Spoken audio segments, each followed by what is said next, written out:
Ako ang Pabebe Boys. Wala akong pakialam kung ikaw ang Pabebe Girls. Pakinggan mo ang sabihin ko sa inyo. Ang papangit nyo! Wala akong dating sa video. Tignan mo mukha ko.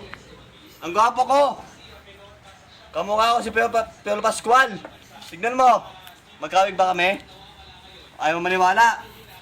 Kasi, gwapo talaga ako. O, ano ba sinabi nyo? Puro kabalastugan sinabi mo sa video. Kumbaga sa walang hawig. Wala bang hawig sa mukha mo? Kasi ang papangit nyo eh. Tignan mo talaga ako. Tignan mo ako, sabi ko sa'yo. Eto, may kabuluhan sa mga sinasabi ko sa inyo. Para sa inyo to. Kasi talaga, pangit talaga ang mga sinabi mo sa video. Panoorin mo ang video ko. Ito totoo. Para sa inyo, para wala na ang pa-baby girls. Pa-baby boys na ang panalo ngayon. Tignan mo. Ano? Titira ka pa? Wag na. Baka naman wala ka pang masabi sa akin eh. Kasi ang pangit na masabi mo eh.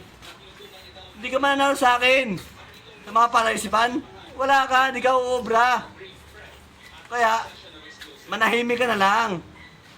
Matulog sa inyo, kumain, at magpaligos para ikaw ay mahumot. Ano? Namatik ako sa aking ginambaki mo.